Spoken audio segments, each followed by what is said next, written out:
you should recognize this image of the cardiac cycle. We talked about this a little bit in the anatomy portion. Now we're going to take this up a notch, so I just want to remind you, remember we're looking at which chambers are in systole, which are contracting, and which are relaxed, diastole. So we talked about in the cardiac cycle we have atrial systole, followed by ventricular systole, and then both chambers really being relaxed. Here's taking it up a notch. So figure 2017 puts a lot of our physiology together. So notice what this graph is showing you. At the top here we have our EKG, right? So looking at the electrical conductivity, but now we're going to overlay that with, these are the same colors that are in this ring. So we're overlaying this with atrial systole, ventricular systole, or diastoles. And then we're also going to look at the actual contraction of the heart muscle, right? What kind of pressures are produced in our chambers, and then how that affects the volume of blood moved. Okay, stay with me. So look at this. Here's our P wave. Do you remember what that was? That was the atrial depolarization. Very quickly following that, we have atrial systole, right? The depolarization leads to the contraction, the systole, and then we see the pressure change. The atria, we said, aren't very muscular. They're squeezing, but not hard, okay? So we have our depolarization, right? The systole we see as the atria actually contracting. And when the atria contracts, what it's really doing is kind of topping off, filling up the ventricle. So this is the volume in the left ventricle. We'll talk about why left, but the volume in the ventricle, okay? So that period of time when the ventricle is completely full, right, it's followed a period of ventricular diastole, relaxed, wide open, and then atrial systole is just topping it off. This is as full as it's ever going to get. We call that end diastolic volume.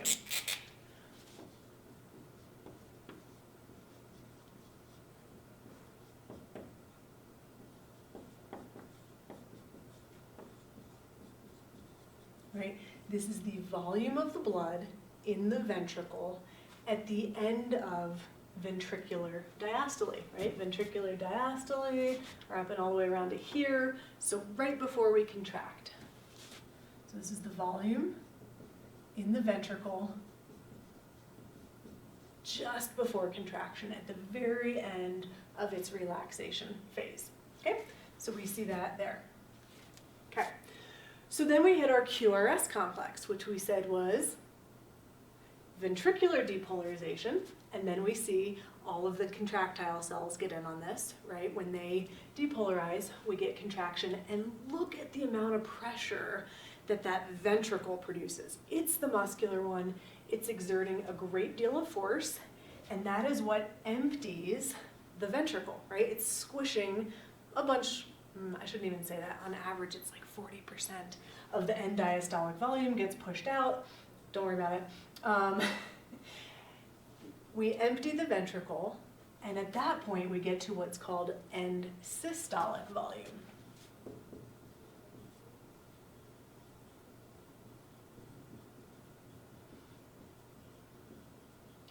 Right? This is the volume in the ventricle at the end of systole.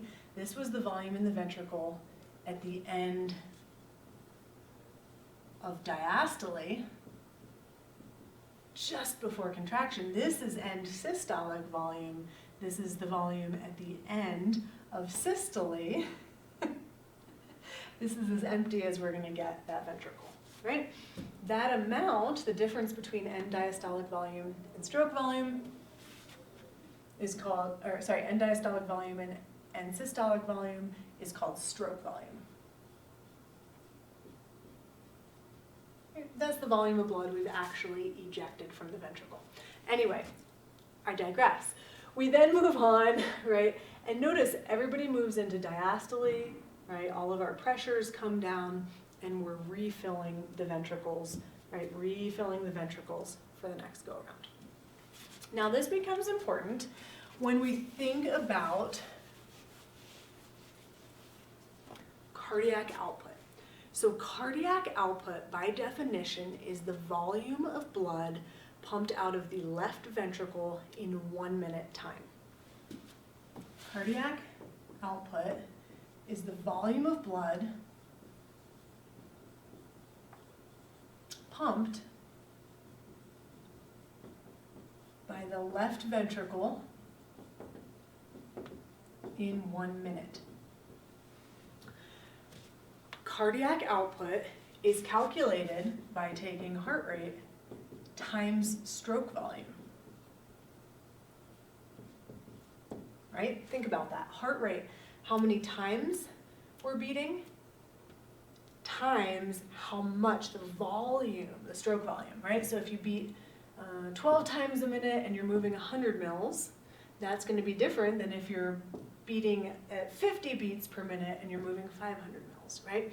So this cardiac output, the important thing here, right? So you need to know what it is in the equation, but conceptually realize this tells us if our tissues are getting perfused, if we have blood flow, and therefore nutrients and oxygen getting to our tissues or not. Okay, so cardiac output, heart rate, and stroke volume are under the control of a few different places, right? We can adjust cardiac output. So let's look at what we can do to change heart rate, what we can do to change stroke volume, and therefore affect cardiac output. Because there are times when you're just like hanging out, watching anatomy videos, that your heart doesn't need to do a whole lot. But then you need a break, you need to go skiing, the heart's gonna get pumping, right? So heart rate. So again, we know we're autorhythmic, but we're absolutely influenced by the endocrine system and the nervous system. And so in particular, keep in mind that we have these cardiac centers. They're located in the medulla oblongata, so brain stem. Medulla oblongata is going to be in charge of what are called these cardiac centers, where we're going to make adjustments. Now, we're making these adjustments based off of baroreceptors and chemoreceptors that are giving the brain feedback about why we might need to change cardiac output. Baroreceptors, like a barometer, measures pressure, right? And so just think blood pressure, right? If your blood pressure drops, the brain's going to figure out, well, what do I need to change here to get that blood pressure and perfusion back up? Chemoreceptors are looking for chemicals, right? Primarily, this is going to be things like oxygen, right? Are we delivering enough oxygen? And we can also use pH as an indicator of carbon dioxide levels, right? So the brain's going to get some feedback, information about how things are going in the body, and then make adjustments, right? Now, the heart is innervated by both the parasympathetic and sympathetic branches of the autonomic nervous system. So we have what's called autonomic tone. It's innervated by both, and now we have this dial that can get adjusted in either direction. And so what we're going to see here is that the parasympathetic nervous system, right, is working to calm the heart rate. Notice that acetylcholine there is going to open calcium channels, so more of that depolarization, make it harder to reach threshold to get a new action potential. While the sympathetic nervous system, we're going to see norepi opening calcium channels, right? This is actually going to stimulate depolarization and an increased heart rate. So for you, parasympathetic,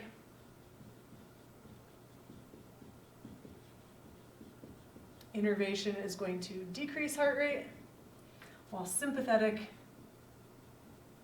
right, fight or flight response is going to increase heart rate. Okay with that? We also have a couple other features here. This atrial reflex, or sometimes you'll see it called the Bainbridge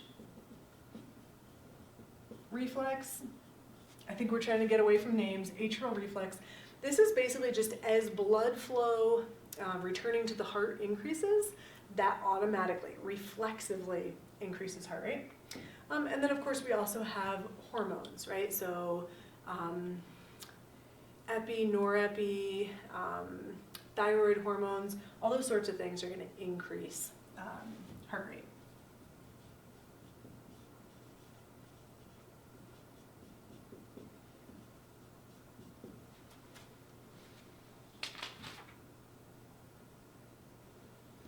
Sorry, I just said thyroid. I think I said thyroid and then I wrote growth hormone. Thyroid hormones.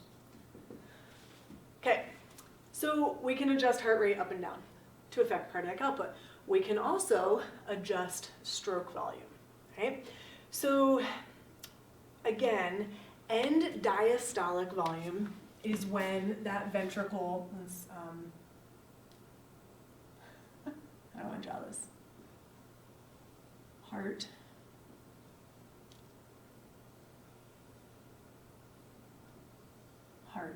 End diastolic volume is when this ventricle is as full as it's going to be. And systolic volume, once we've squeezed a bunch of this out, right, it's going to be what is that volume left, right?